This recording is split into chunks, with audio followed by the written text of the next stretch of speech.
देखते रहते हो कि समय समय पर भी जो नागरिकता अधिनियम 1955 का है उसमें भी संशोधन होते रहते हैं। लेकिन इससे पहले भी जब भारत स्वतंत्र नहीं हुआ था, स्वतंत्रता के पहले भी एक नागरिकता संबंधी भी प्रावधान किए गए हैं। इसके बाद में आप देखोगे जो 26 जनवरी 1950 को जब वो भारतीय संविधान लागू हुआ, तो उससे पहले की जो नागरिकता थी वो भारतीय संविधान के निहित जो 4 आधार दिए गए थे उनके तहत संविधान में वो प्रोविजन किया गया था कि भारतीय नागरिकों को कैसे संवैधानिक नागरिकता देनी चाहिए।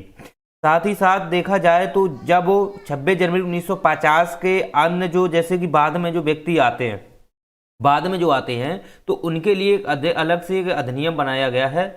वो बनाया गया है भारतीय नागरिकता अधिनियम 1955।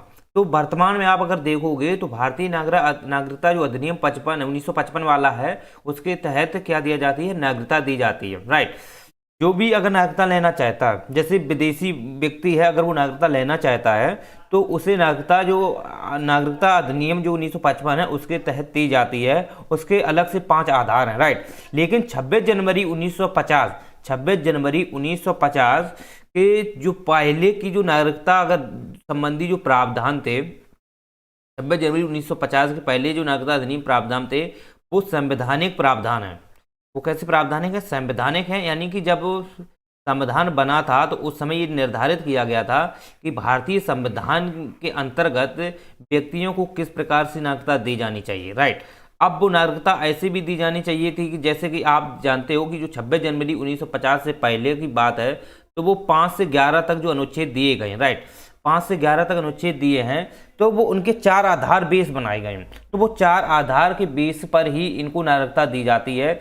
जो 26 जनवरी 1950 से पहले संबंधित जो व्यक्ति, चाहे वो अविभाजित भारत में रहे हों, विभाजित भारत में रहे हों, चाहे वो पाकिस्तान में चले गए हों, वापस आ गए हों, राइट, या उनके दादा दादी हैं पाकिस्तान चले गए हों या उनके वापस आए हों, तो इस प्रकार के जो प्रोविजन किए गए हैं वो 26 जनवरी 1950 से पहले जो जब स्वतंत्र हुआ था भारत, तो स्वतंत्रता के बाद में जब इस प्रकार की गतिविधियां हुई थी। दूसरी बात है कि स्वतंत्रता से पहले भी नागरिकता संबंधी जो प्रावधान है वो भी 26 जनवरी 1950 के पहले के जो निर्धारित नियम है या उनसे संबंधित जो संवैधानिक प्रावधान दिए गए हैं नागरिकता के, वो 26 जनवरी 1950 से पहले से ही दिए गए हैं। राइट। लेकिन 26 जनवरी 1950 के बाद की जो नागरिकता दी जाती है, 26 जनवरी 1950 के बाद की जो नागरिकता दी जाती है वो नागरिकता अधिनियम है 1955 का, उसके तहत दी जाती है, भारतीय नागरिकता अधिनियम 1955 के तहत।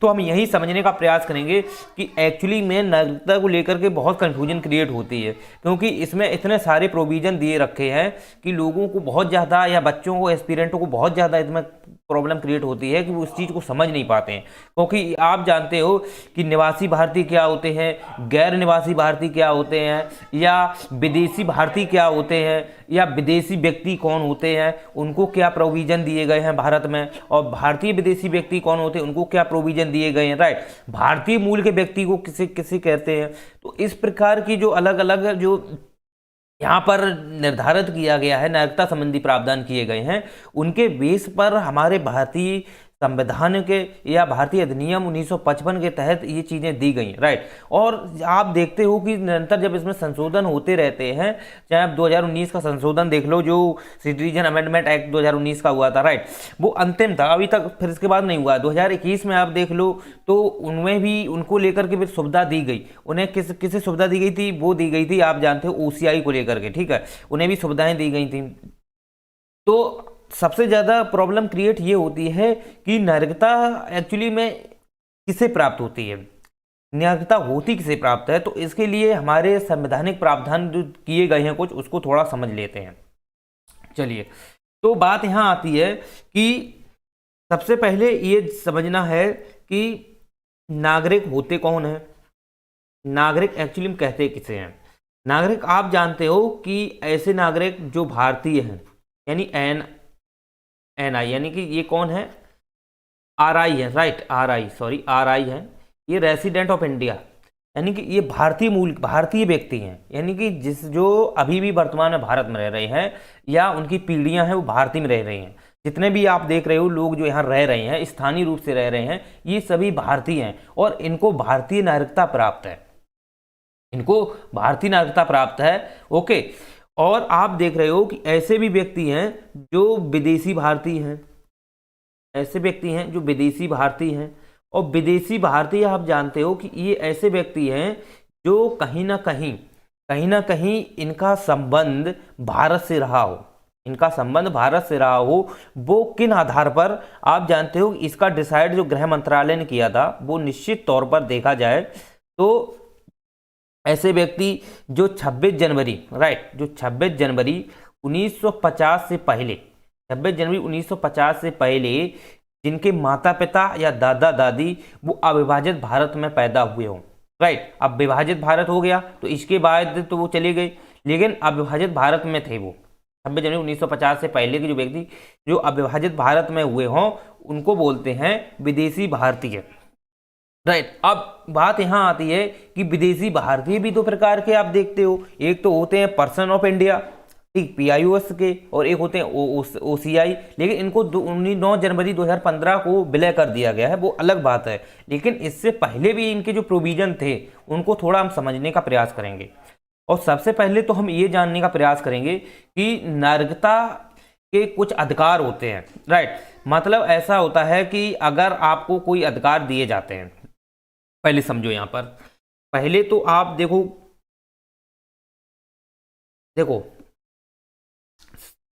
जो संविधान है, ठीक, संविधान है आपको कुछ अधिकार प्रदान करती है, निश्चित तौर पर आपको कुछ अधिकार देती है, राइट।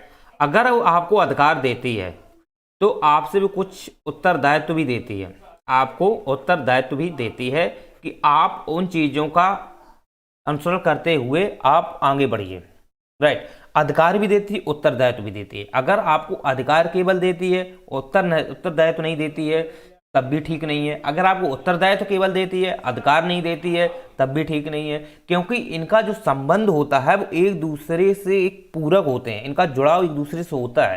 क्योंकि अगर आपको कुछ अधिकार दिए गए हैं, आपको अगर सरकार ने या संविधान के अधिकार दिए गए हैं, तो संविधान आपसे ये डिमांड करता है कि आपको कुछ उत्तरदायित्व भी दिए जाएंगे, ताकि आप देश की सामाजिक, आर्थिक एवं सभी व्यवस्थाएं, चाहे वो सांस्कृतिक से जुड़ी हों, चाहे किसी भी धर्मावलंबियों से जुड़ी हों, उनका आप क्या करेंगे, आदर करेंगे, सम्मान करेंगे। ये संवैधानिक दर्जा है, राइट। और संवैधानिक के अंतर्गत ही आप देखोगे, जो चाहे वो संवैधानिक उत्तरदायित्व में आपको पूरे देखा जाए तो जो 11 आपको मौलिक कर्तव्य दिए गए हैं, ओके। तो ये जो दिए गए हैं ना, ये किस उद्देश्य से दिए गए, ये डिमांड सरकार या संविधान ये करता है कि अगर हम आपको कुछ अधिकार दे रहे हैं, ये तो आपको पावर दी जा रही है अधिकार की, लेकिन आपको पावर देने के साथ साथ हम आपसे कुछ डिमांड करते हैं कि आपको ऐसी चीज़ें दी जाएंगी या ऐसे कर्तव्य भी दिए जाएंगे जो आपको उनको उत्तरदायित्व है आपका पालन करना पड़ेगा। यानी भले ही ये बाध्यकारी नहीं है, राइट, बाध्यकारी नहीं है, लेकिन फिर भी सरकार इन चीज़ों को इसलिए देती है कि यह संविधान इसलिए दे रहा है कि आप इनका अनुसरण कीजिए या हमारी समृद्धि, हमारी सुरक्षा एवं अखंडता को बनाए रखिए। इस चीज़ हेतु उत्तरदायित्व आपको दिए जाते हैं अधिकार के साथ साथ। ये दोनों अगर आपस में एक संतुलन की स्थिति अगर इन दोनों में देखने को मिलती है, तो निश्चित तौर पर वहाँ की जो संवैधानिक व्यवस्था है वो काफ़ी डेवलप होगी। क्योंकि हमें अगर किसी ने अधिकार दिए हैं तो हमारा भी ये कर्तव्य बनता है कि हम जो उत्तरदायित्व दिए गए हैं उनका हम पालन करें। और वो उत्तरदायित्व जो होते हैं वो मौलिक कर्तव्य हैं। मौलिक कर्तव्य ऐसे कर्तव्य होते हैं जो व्यक्तियों को दिए जाते हैं कि आप उनका कर्तव्यों का निर्वहन करते हुए या उनका उत्तरदायित्व का पालन करते हुए आप देश की एकता, अखंडता या देश की महिलाओं की समृद्धि या महिलाओं की सुरक्षा एवं संस्कृति एवं यहाँ की जो भी पर्यावरणीय जो व्यवस्थाएं हैं उनका आप संरक्षण करें, उनका आप सम्मान करें। तो इस हेतु आपको उत्तरदायित्व दिए जाते हैं, वो 5 से 11 तक दिए जाए। जबकि आपको जो 12 से 35 हैं, राइट, 12 से 35 हैं, ये आपको क्या दिए जाते हैं, ये आपको दिए जाते हैं मौलिक अधिकार।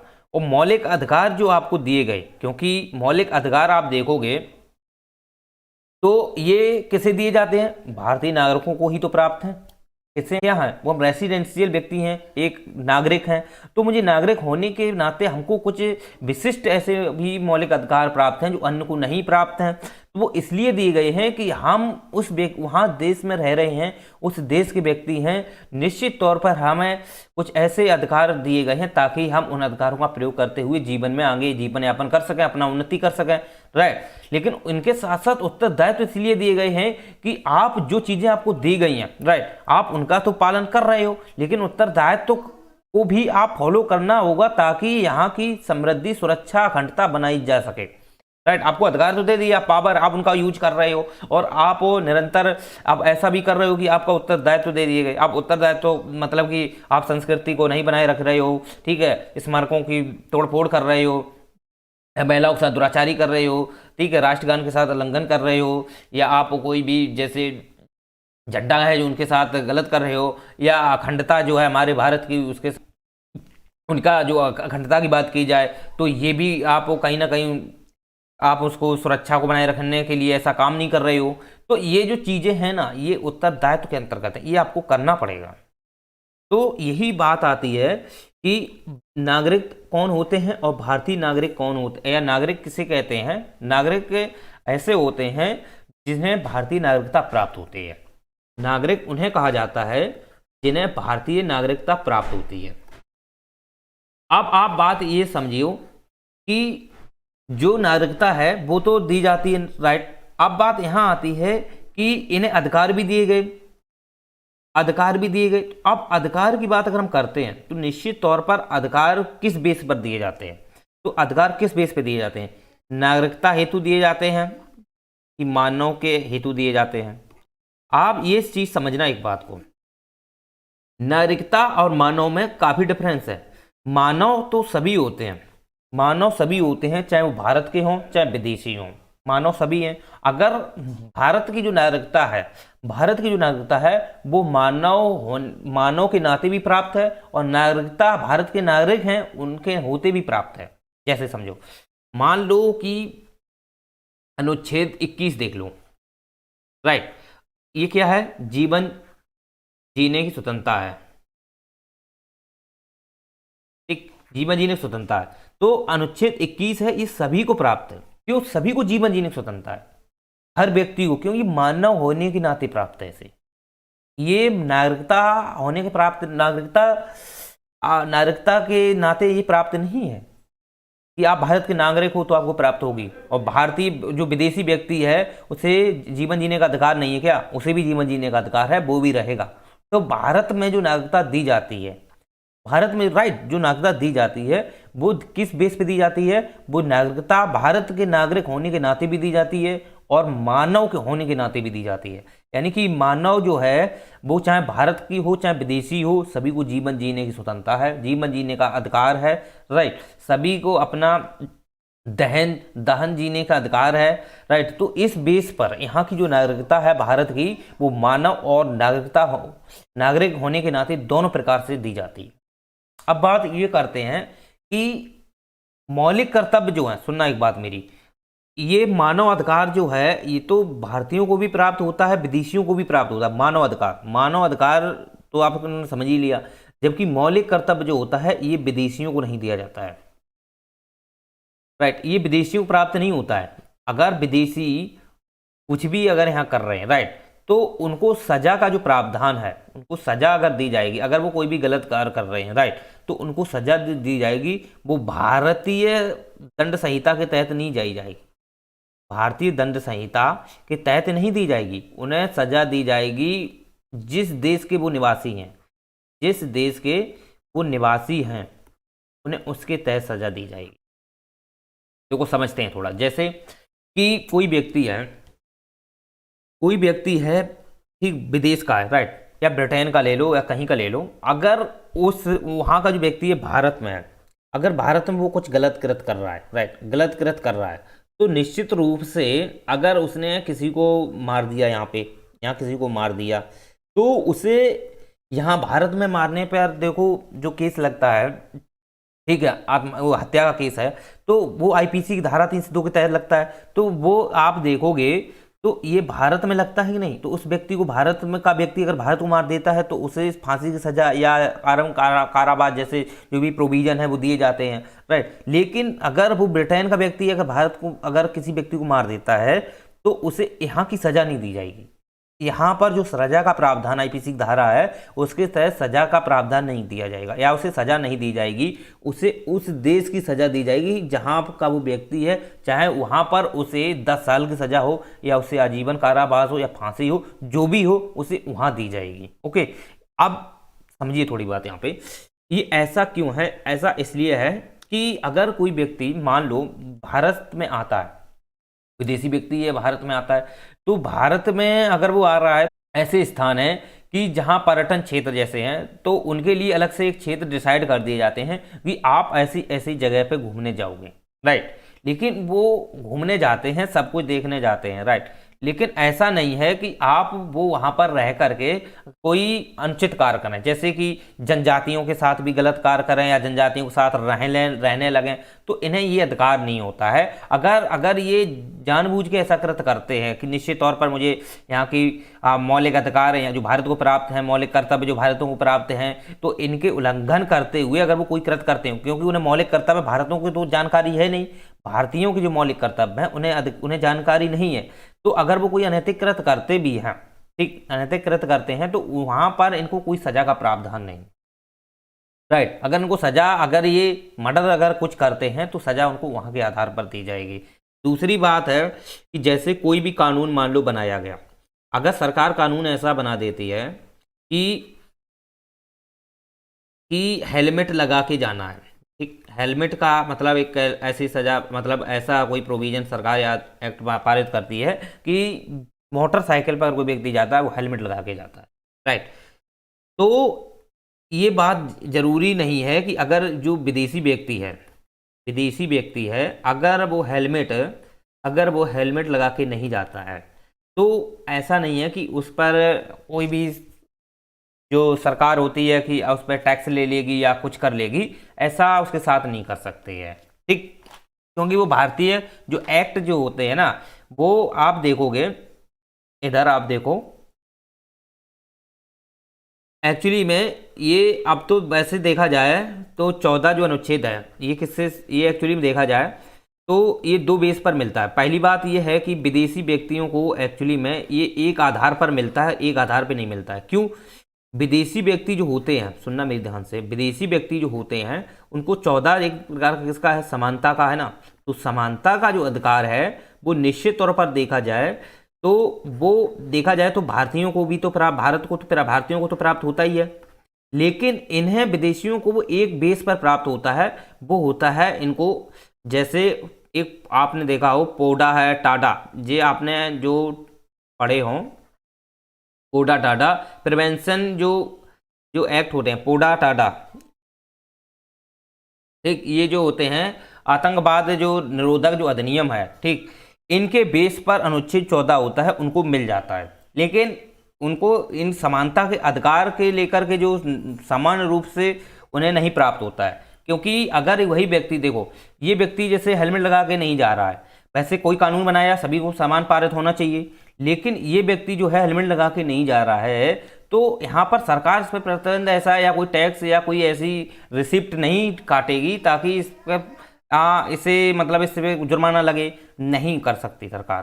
क्यों? क्योंकि ये व्यक्ति जो है ना, ये भारत का नहीं, विदेशी व्यक्ति है, और विदेशी व्यक्ति को समानता का अधिकार जो होता है वो पूर्णतया प्राप्त नहीं होता है, लेकिन कुछ मामलों में उसे दिया जाता है, वो दिया जाता है आतंकवाद से। अगर ये व्यक्ति आतंकवादी कर रहा है तो ऐसा नहीं है कि आतंकवाद को सरकार नहीं रोकेगी, आतंकवाद को लेकर के इस पर प्रतिबंध लगा सकती है, वो इस बेस पर कि आप हमारे देश के लोगों के साथ गलत कर रहे हो, ठीक। तो इस बेसिस पर सरकार वहाँ के जो कानून होंगे, जिस देश का है वो व्यक्ति, तो उस देश के व्यक्ति पर वहाँ के जो सरकार की जो वहाँ के प्रावधान होंगे, जो उनको दंड प्रक्रिया होगी वहाँ की, उस व्यक्ति को मिलेगी, लेकिन यहाँ का नहीं मिलेगी। इसलिए जो विदेशी व्यक्ति होता है उसे अनुच्छेद 14 जो होता है वो इस बेस पर प्राप्त नहीं होता केवल, वैसे प्राप्त इसी को भी होता है, अभी हम बताएंगे किस प्रकार से।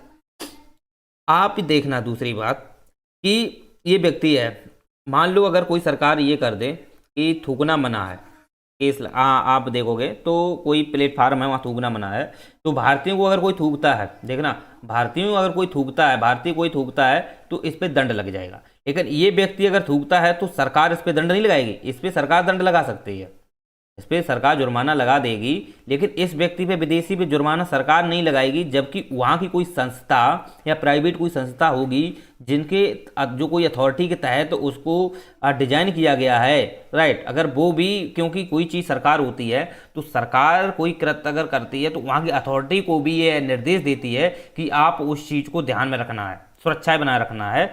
तो वहाँ की सरकार तो इस पर नहीं लगाएगी, सरकार तो, क्योंकि सरकार नहीं लगा सकती है, क्योंकि कोई एक्ट भी बना दिया गया है तो वो तो भारतीयों पे लगा सकती है कि भारतीय मूल जो भारतीय लोग होंगे, लेकिन इस व्यक्ति पे सरकार नहीं लगाएगी, केवल इस पे कोई संस्था जो होगी वहाँ की वो इस पर टैक्स ले सकती है, क्योंकि वो प्राइवेट संस्था है, वो ले सकती है, जबकि सरकार नहीं ले सकती है। तो ये कुछ मायने होते हैं भारतीयों को और विदेशी लोगों को।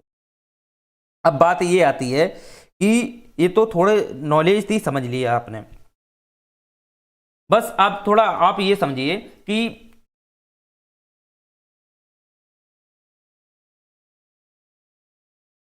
भारतीय नागरिक, भारतीय नागरिक और गैर भारतीय, पहले आप एक चीज और समझ लो, इससे पहले आप प्रवासी और अप्रवासी में थोड़ा फर्क समझो। प्रवासी, अप्रवासी, ये इन्हें एक्चुअली में बोलते किसे हैं? आप देखोगे अप्रवासी और प्रवासी, या अनिवासी, आप जानते हो, अनिवासी आपने सुना हो, तो देखो अप्रवासी जो होते हैं, एक्चुअली में अप्रवासी, अप्रवासी आप जानते हो ये भारतीय होते हैं, ये भारतीय मूल के व्यक्ति होते हैं, भारतीय ही व्यक्ति होते हैं, जो अपन, जिनका अपना यहाँ निवास स्थान है, जिनकी अपनी संपत्ति है, जमीन है, सब कुछ है, वो अप्रवासी हैं, वो प्रवासी नहीं है। और प्रवासी व्यक्ति वो होते हैं जो एक्चुअली में देखे जाएं, जो भारत के हैं लेकिन वो विदेश चले गए और फिर भारत में आ जाते हैं, फिर चले जाते हैं, फिर आ जाते हैं, राइट, तो वो प्रवासी हैं। जैसे एनआरआई आप देख लो, ये भारतीय व्यक्ति ही तो हैं, जो नॉन रेसिडेंस ऑफ इंडिया के जो व्यक्ति हैं, अप्रवासी, ये कौन से हैं? प्रवासी, और ये अप्रवासी हैं। तो आप देखिए इनको एक बार कि एनआरआई जो होते हैं वो प्रवासी हैं, क्योंकि ये देखा जाए तो ये विदेश में रहते हैं लेकिन हैं भारत के ही। ये ऐसे व्यक्ति होते हैं जो भारत के ही हैं लेकिन विदेश में सेवा दे रहे हैं, विदेश में काम कर रहे हैं, लेकिन वो एक समय बाद भारत में आ जाते हैं। उनको लगता है कि चलिए आप भारत में जाएं, या चुनाव के समय आ सकते हैं या किसी अपने त्यौहार के समय आ सकते हैं, लेकिन वो भारत के ही हैं, विदेश में रह रहे हैं, अपनी स्वेच्छा से रह रहे हैं और वो वहाँ की सेवाएं दे रहे हैं, वो सरकार को सेवा दे रहे हैं निश्चित तौर पर। और वो कहीं ना कहीं देखा जाए उनकी जो संपत्ति है, जो वो कमा रहे हैं, वो भारत में ऐड हो रही है। बात समझना ध्यान से, एनआरआई जो है ना, इनकी आप देखोगे विदेश में तो कमाते हैं, लेकिन जो ये कमा रहे हैं पैसे, इनकी जो संपत्ति या इनका जो आय होती है वो भारत में शामिल होती है, लेकिन सेवा विदेश में देते हैं। ये एनआरआई होते हैं, लेकिन भारतीय ही व्यक्ति होते हैं। ये आने जाने एक बाद इनको भी जैसे वीजा मुक्त होते हैं और ये आते जाते रहते हैं। चलिए, तो अप्रवासी तो वही होते हैं, जैसे हम लोग सब अप्रवासी हैं, क्योंकि हम रहते हैं, हम प्रवास थोड़ी ना करते हैं, हम सब यहाँ पर रहते हैं, जितने भी भारतीय लोग यहाँ हैं वो सब हम रहते हैं, तो हम अप्रवासी। अगर हम ही व्यक्ति ऐसे हैं जो विदेश में चल के सेवा देने लगे जा करके, और हमारा संबंध, हम भारतीय नागरिक ही हैं लेकिन हम विदेश में जाते हैं, तो वही हम प्रवासी हो जाएंगे। चलिए, तो उम्मीद करते हैं आपको ये चीज़ें स्पष्ट हो गई होंगी। अब बात ये आती है कि भारतीय नागरिक और गैर भारतीय नागरिक, इनका थोड़ा आप समझिए, इनको मौलिक अधिकार क्या क्या प्राप्त होते हैं। देखो, और एक चीज और समझो यहीं पर, एक मिनट, एक होते हैं भारतीय नागरिक, एक होते हैं विदेशी भारतीय नागरिक। इनके अभी हम थोड़ा समझाएंगे आगे, विदेशी भारतीय नागरिक किसे कहते हैं। और एक होते हैं विदेशी भारतीय, यहाँ सॉरी विदेशी व्यक्ति।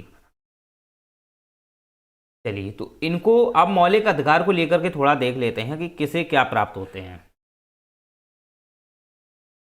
देखो भारतीय नागरिक जो होते हैं इन्हें अनुच्छेद 14 प्राप्त होता है, समझ रहे हो, इन्हें 14 प्राप्त होता है। और 14 अनुच्छेद इन्हें अगर देखा जाए विदेशी भारतीयों को, तो इन्हें भी अनुच्छेद जो 14 होता है वो भी प्राप्त इन्हें भी होता है, ठीक। और अनुच्छेद जो 14 इन्हें होता है, इन्हें केवल एक बेस पर ही प्राप्त होता है। सुनना, ये आप देखोगे वैसे इन्हें नहीं मिलता है, वैसे अगर एक बेस पर इनको देखा जाए बुक में मिल जाता है तो वो कहीं कहीं इस बेस पर दिया जाता है कि जो पोडा टाडा आपने सुना हो, पोटा टाडा यानी कि प्रिवेंशन जो एक्ट है, यानी कि जो आतंकवादी संबंधित है, ठीक। तो उस बेस पर इन्हें अनुच्छेद 14 प्राप्त हो जाता है। तो कभी कभी बुकों में लिखा रहता है अनुच्छेद 14 इन्हें भी प्राप्त होता है, तो वो इसी बेस पर होता है, क्योंकि ये जो व्यक्ति होते हैं ना, ये विदेशी होते हैं, तो इन्हें इसीलिए दिया जाता है अनुच्छेद 14 कि अगर एक बेस पर कि आप भारत में अगर आ रहे हो तो समानता का अधिकार है, समानता है आपके में भी है, सब कुछ है, लेकिन अगर सुनना मेरी ध्यान से, अगर पोडा टाडा अगर आप कोई अनुचित कृत्य करते हो तो इस बेस पर तुमको ये अनुच्छेद जो 14 होता है इस बेस पर मिल सकता है, लेकिन अन्य बेस जो जो विधियां कानून नियम सरकार बनाती है इस बेस पर आपको अनुच्छेद 14 प्राप्त नहीं होगा। तो विदेशी व्यक्तियों को अनुच्छेद जो 14 होता है वो इस बेस पर ही नहीं होता है कि वो हमारी विधि या कानून या जिस कानून विधियां जो हम बना रही है गवर्नमेंट उसके अकॉर्डिंग इसे समानता दी जाए, ऐसा नहीं होता है। केवल पोडा टाडा के तहत एक अधिकार होता है, उनके तहत इनको प्राप्त हो जाता है। चलिए, तो उम्मीद करते हैं आपको ये चीजें स्पष्ट हो गई होंगी। अब हम बात करने वाले हैं कि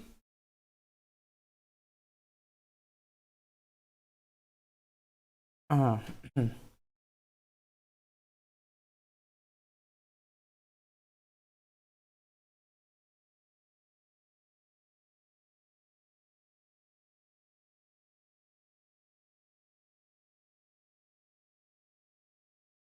चलिए, तो अब अनुच्छेद हम 15 की बात करें। 15 अनुच्छेद इन्हें प्राप्त होता है, इन्हें भी प्राप्त होता है, और विदेशी जो भारतीय होते हैं, ठीक, इन्हें भी प्राप्त होता है। विदेशी भारतीय यानी कि विदेशी भारतीय हम बताएंगे अभी, नागरिकता से संबंधित है ये। और ये जो व्यक्ति हैं, ये जो व्यक्ति हैं, इन्हें ये प्राप्त नहीं होता है। 16 देखो, 16 इन्हें प्राप्त होता है, 16 इन्हें प्राप्त नहीं होता है, और 16 इन्हें भी प्राप्त नहीं होता है। 17 देखो, इन्हें प्राप्त होता है, ठीक, इन्हें भी प्राप्त होता है, और 17 आप देखोगे तो इन्हें भी एक प्रकार से मिल जाता है। वैसे 17 आप इनको शायद नहीं प्राप्त होता है, ठीक। 18 तो आप देखो ही, ये तो वादियों का अंत है, इससे कोई मतलब नहीं। 19 इन्हें प्राप्त होता है, इन्हें भी प्राप्त होता है, लेकिन 19 इन्हें प्राप्त नहीं होता है। अनुच्छेद 20 इन्हें प्राप्त होता है, ठीक, इन्हें भी प्राप्त होता है, इन्हें भी प्राप्त होता है। 21 ये तो सभी को ही प्राप्त होता है, राइट।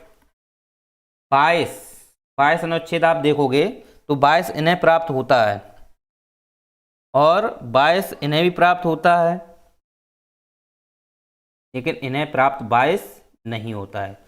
23 इन्हें प्राप्त होता है, इन्हें भी प्राप्त होता है, और इन्हें प्राप्त होता है। 24 इन्हें प्राप्त होता है, इन्हें भी प्राप्त होता है, और इन्हें भी प्राप्त होता है। 25 आप देखोगे धार्मिक से स्वतंत्रता से संबंधित है। 25 से 28 तक ये तीनों को प्राप्त होते हैं, इन्हें भी प्राप्त होते हैं, इन्हें भी होते हैं, इन्हें भी होते हैं। 29-30 इन्हें प्राप्त होते हैं, ओके, इन्हें भी प्राप्त होते हैं 29-30, लेकिन इन्हें 29 और 30 प्राप्त नहीं होते हैं। तो आप समझ सकते हो कि इन्हें कौन अधिकार नहीं प्राप्त होते हैं। इन्हें भारत को केवल कौन कौन आप देखो भारतीयों को कौन कौन प्राप्त होते हैं, 15 प्राप्त होता है जो इन्हें प्राप्त नहीं होता है, एक 16 प्राप्त होता है, इन्हें प्राप्त नहीं होता है, ठीक, 15-16 हुआ। इसके बाद 17 देख लो, 17 तो खैर इनको प्राप्त होता है, 17 इन्हें देखो नहीं मिलता है, वैसे इनको 17 मिलता है, ठीक, इनको 17 छुआछूत है, तो वैसे इन्हें भी प्राप्त होता है, आप स्क्वायर कर सकते हो। लेकिन कहीं कहीं देखा जाए तो ये बुकों में अलग अलग मतभेद होता है, तो जो हम पढ़ा रहे हैं वही आप रखिए, ठीक है। 15, 16 और 17, 19, ठीक, 29, 30 ये भारतीयों को प्राप्त होते हैं, इन्हें प्राप्त नहीं होते हैं विदेशियों को। एक 14 उन्हें एक मतलब एक आधार पर प्राप्त हो जाता है, एक बेस पर 14 प्राप्त उनको होता है, ठीक ठीक है।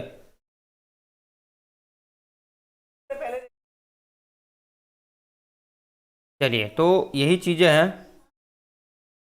कि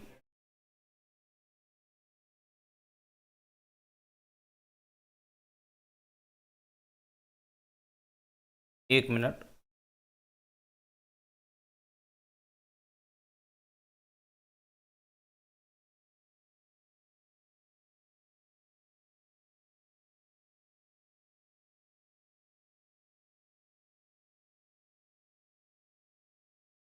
चलो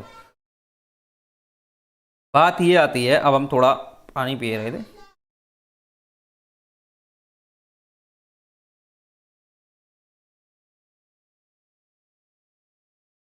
चलिए, तो देखो क्या होता है। तो इनको 15, 16, 17, 19, 29, 30 ये भारतीयों को ही प्राप्त होते हैं, इन्हें नहीं प्राप्त होते हैं, ठीक है। तो ये तो थी अनुच्छेद के आधार पर, जो मौलिक अधिकार हैं उनके आधार पर। अब हम बात करेंगे, थोड़ा इसमें डिटेल से समझते हैं। भारतीय मूल के व्यक्ति, कुछ ऐसे भी व्यक्ति होते हैं, थोड़ा हम समझते हैं। जैसे कि एक तो हो गए भारतीय निवासी, और गैर भारतीय निवासी, गैर भारतीय निवासी। एक हो गए भारतीय निवासी, एक हो गए गैर भारतीय निवासी, और हैं एक भारतीय मूल के व्यक्ति। भारतीय मूल के व्यक्ति में हम आपको बताएंगे, जैसे कि PIOS जो है, और OCI, राइट, इनके बारे में हम अभी डिटेल क्लियर करेंगे, ठीक है। भारतीय निवासी में तो वही व्यक्ति आ जाते हैं जो अपने सभी हैं, हम लोग हैं या सभी रहते हैं, भारतीय निवासी हैं, ठीक है। और ये होते हैं नॉन रेस, ये तो होते हैं RI, ये होते हैं रेसिडेंस ऑफ इंडिया, ये होते हैं नॉन रेसिडेंस ऑफ इंडिया।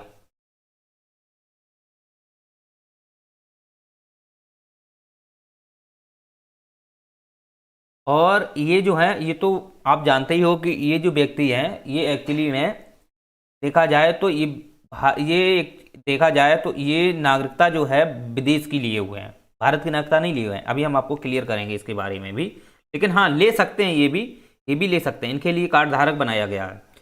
भारतीय निवासी को देखो सब सुविधाएं मिलती हैं, हर जगह घूमने की सब कुछ मिलता है सुविधाओं, ठीक, इन्हें भी सुविधाएं दी जाती हैं।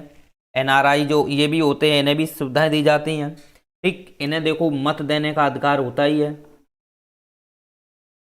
मत देने का अधिकार है, शिक्षा लेने का अधिकार है, ठीक। तो मत देने का इन्हें भी अधिकार दिया गया है, लेकिन मत देने का इन्हें अधिकार नहीं होता है, ये याद रखें, मत देने का इन्हें अधिकार नहीं होता है। संपत्ति खरीदने का अधिकार इन्हें होता है, संपत्ति खरीदने का अधिकार इन्हें है, संपत्ति इन्हें भी है।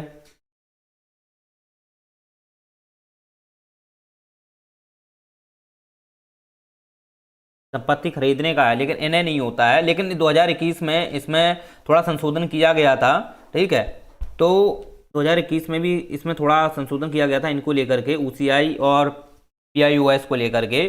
तो उसमें शायद एक बार कन्फ्यूजन है, राइट, एक बार आप देख लेना। वैसे तो इन्हें संपत्ति से संबंधित इन्हें अधिकार नहीं होता है, ना ये खरीद सकते हैं ना बेच सकते हैं, क्योंकि ये देखे जाएं तो कहीं ना कहीं भारतीय नागरिक, ये भारतीय नागरिक नहीं होते हैं, बस ये है कि ये भारतीय नागरिकता लिए हुए हैं, ठीक है। अब वो इनको कार्ड धारक है, वो हम ऑलरेडी अब आपको बताएंगे कैसे, देखो। और अब बात हम करते हैं, देखो, जैसे ये जो होते हैं इन्हें चुनाव लड़ने का अधिकार होता है, चुनाव लड़ने का इन्हें अधिकार होता है। ठीक, ये चुनाव लड़ने का इन्हें अधिकार नहीं होता है,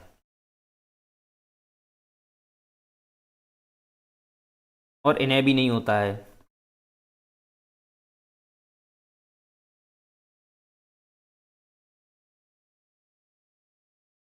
ठीक, ना इन्हें चुनाव लड़ने का अधिकार होता है, ना इन्हें होता है, लेकिन इन्हें होता है क्योंकि ये भारतीय हैं तो इन्हें होता है। इन्हें संवैधानिक अधिकार होते हैं क्योंकि इन्हें संवैधानिक अधिकार प्राप्त होते हैं। इन्हें सभी को संवैधानिक अधिकार नहीं प्राप्त होते हैं, कुछ अधिकार इन्हें भी दिए जाते हैं। ठीक है, बस टोटल ये, क्योंकि आप देखोगे जो भारत में जो नागरिकता दी जाती है ना, क्योंकि अगर यही व्यक्ति, सुनना मेरी बात, यही व्यक्ति अब मान लेते हैं कि ये वाला व्यक्ति इसमें आ जाता है, भारत में आ जाता है और नागरिकता ले लेता है और वो भारत में निवास करने लगता है, भारत में भी निवास करेगा वो, ऐसा नहीं है कि भारत की नागरिकता प्राप्त है और विदेश में रह रहा है।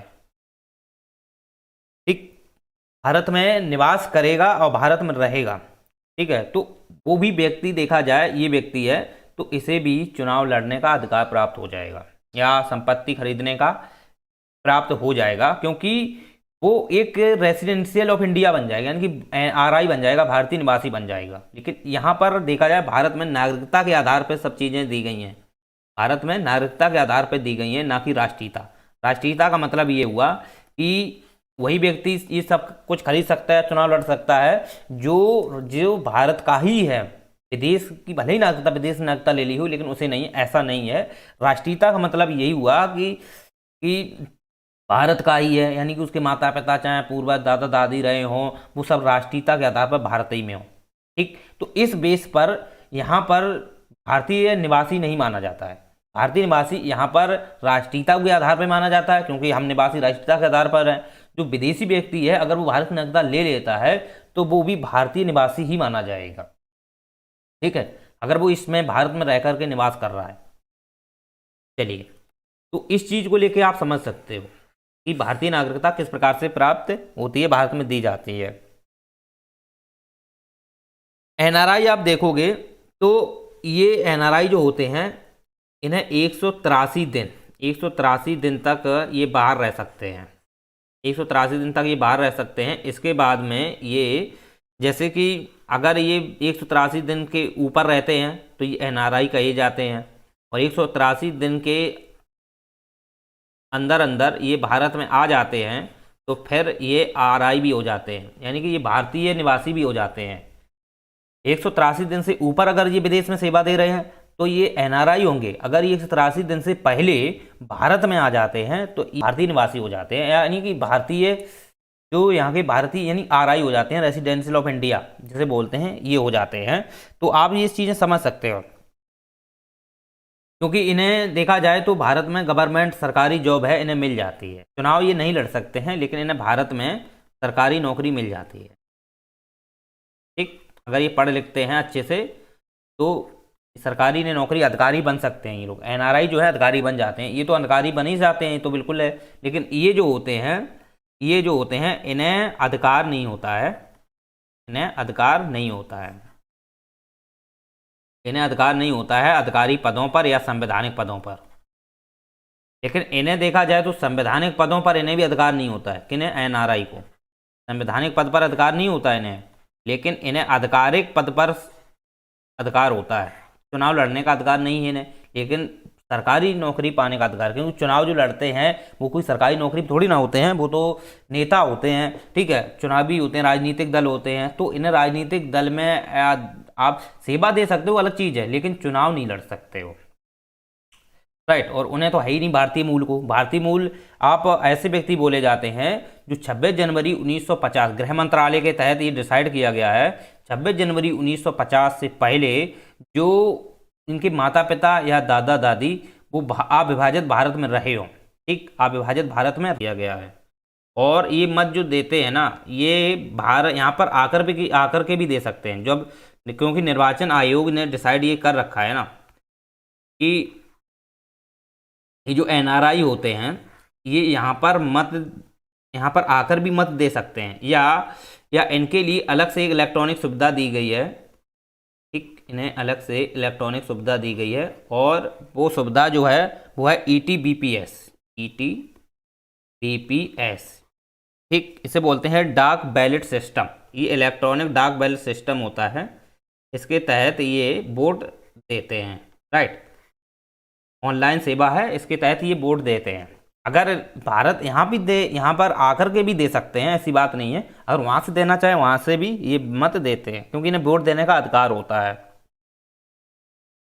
चलिए, तो उम्मीद करते हैं आपको ये चीज़ें स्पष्ट हो गई होंगी कि किस प्रकार से NRIयों को क्या सेवा दी जाती हैं और इन्हें कौन से अधिकार दिए जाते हैं। भारतीय निवासी जो होते हैं उन्हें कौन से अधिकार दिए जाते हैं, कौन सेवाएं दी जाती हैं, और भारतीय मूल के जो होते हैं कौन सेवाएं क्या दी जाती हैं। लेकिन भारतीय मूल में अगर आप और देखना चाहो तो देख लो थोड़ा, इसके बाद हम नेक्स्ट लेक्चर में बहुत कंप्लीट से पढ़ाएंगे। जैसे कि भारतीय मूल का तो अर्थ आप यही है कि 26 जनवरी 1950 से पहले पहले जो अविभाजित भारत में उनके माता पिता या दादा दादी रहे हों, ठीक, उनसे संबंधित है। तो इन्हें भी देखा जाए तो 2005 में 2002 में जो एक जो PIOS, क्योंकि ये दो प्रकार के होते हैं, एक PIOS होता है, एक होता है OCI, ठीक। ये हम नेक्स्ट लेक्चर में क्लियर करेंगे, ठीक। ये है पर्सन ऑफ इंडिया ओरिजिन, एक है ये ओवरसीज सिटीजन ऑफ इंडिया, ठीक। लेकिन इन्हें 2015 में 9 जनवरी 2015 को विलय कर दिया है, वो आगे सब क्लियर करेंगे।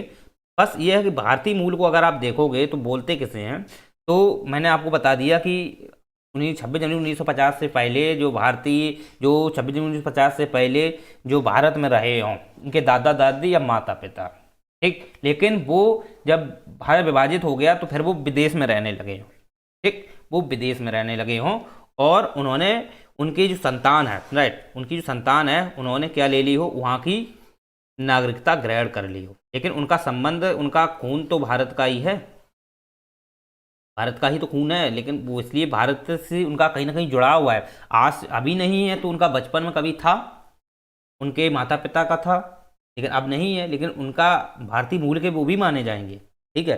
तो संतान अगर देखा जाए तो नागरिकता बाहर की ले ली है, तो वो भी इनके लिए भारतीय मूल की, अगर ये चाहते हैं कि हम नागरिकता लेना चाहते हैं भारत की, तो नागरिकता इन्हें मिल जाएगी, नागरिकता इन्हें मिल जाएगी, ओके।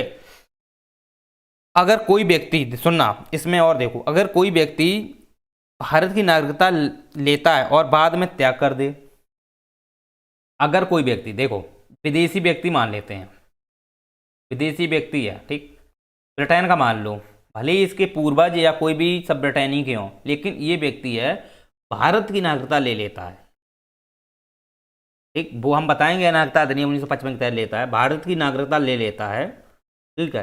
तो और बाद में ये नागरिकता को त्याग कर देता है, भारत की नागरिकता लेने के बाद भी ये नागरिकता को त्याग कर देता है, तब भी ये भारतीय मूल का व्यक्ति कहलाया जाएगा, क्योंकि इसने आपको, उन्हें भारतीय मूल का व्यक्ति नहीं माना जाएगा। देखो, भारतीय मूल का एक आधार पे मान सकते हैं उस चीज़ को लेकर कि भारतीय मूल के हैं, लेकिन उनको ये जो सुविधाएं दी जाती हैं, जैसे कि OCI है, एक PIOS है, ये कार्ड धारक इनको नहीं दिया जाता है, क्योंकि ये शत्रु देश है ना। क्योंकि शत्रु देश एक अधिनियम जो पारित किया था सरकार ने 2016 में, ठीक, उसके तहत ये सुविधा दे दी गई थी कि जो भले ही भारतीय मूल का जो व्यक्ति है, ठीक, भारतीय मूल का व्यक्ति है, अगर वो पाकिस्तान एवं बांग्लादेश इनसे जुड़ाव रखता है, ठीक है, तो उन्हें कार्ड धारक जो है वो नहीं इन्हें प्राप्त होगा, इन्हें प्राप्त नहीं दिया जाएगा। ये सुविधा दे दी गई थी, ठीक है। लेकिन इनको PIOS है, OCI है, इनको देखा जाए तो PIOS है तो ILM जो सिंघमी एक समिति बैठी थी, उसने इनको PIOS को दिया गया था 10 साल के लिए कार्ड धारक, और वो वैलिडिटी उसकी 10 साल की थी, लेकिन अब वो ख़त्म हो गई है, 2015 में ख़त्म कर दिया गया। OCI है, इसकी जो कार्ड धारक दिया जाता है, इसकी कोई वैलिडिटी नहीं होती है, ठीक, ये अनलिमिटेड है, एक प्रकार के दे सकते हैं। और OCI में अगर आप देखोगे तो ये कहीं ना कहीं इन्हें देखा जाए तो, अगर ये OCI कार्ड धारक जो होते हैं, तो उसे जब इन्हें कार्ड धारक दिया जाता है तो इसके बाद ये भारत की वो ले सकते हैं, क्या नागरिकता, ये भारत की नागरिकता को ले सकते हैं। चलिए, तो बस इतना ही है। थोड़ा और अगर ज़्यादा अगर इसमें समझना चाहो तो नेक्स्ट लेक्चर में हम डिटेल से समझाएंगे इसके बारे में। चलिए।